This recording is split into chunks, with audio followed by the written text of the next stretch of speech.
Spiderman brand new day এর main villain gym grey নয়, অন্য একটা ক্যারেক্টার। হ্যাঁ, ঠিকই ধরেছেন।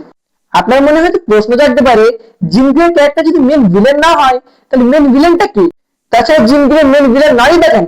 তো দেখুন, জিম গ্রে কিন্তু শুরু থেকে একটা ভিলেন ছিল না এক্স-মেন মুভিতে। জিম গ্রের ভিতরে একটা ফিনিক্স ফোর্স নামে ফোর্স ঢুকে গিয়েছিল, যে কেবলমাত্র কেওস ছাড়া কিচ্ছু বোঝে না। কিন্তু জিম গ্রে যে ছিল, সে কিন্তু সম্পূর্ণভাবে একটা সুপার হিরো, এবং সে কখনোই চায় না কোনো মানুষের যাতে খারাপ হোক।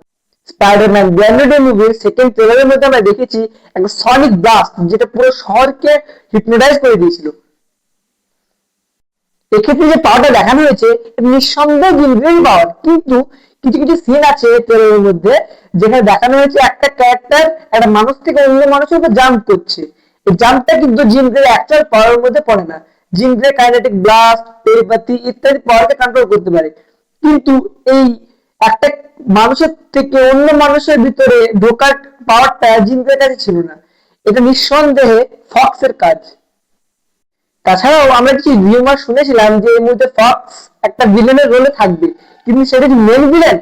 তাছাড়াও ওই মুভির মেন ভিলেন হিসেবে টুমস্টোনকে দেখা যেতে পারে। টুমস্টোনের নামটা করলাম কারণ স্পাইডারম্যান ব্র্যান্ড মুভির পোস্ট ক্রেডিট সিন লিক হয়ে গিয়েছে, যেটা আমি আমার চ্যানেলে ডিসকাসও করে ফেলেছি, যেখানে টুমস্টোনের এক গুরুত্বপূর্ণ ভূমিকাও ছিল। আপনার কি মত স্পাইডারম্যান ব্র্যান্ড মুভির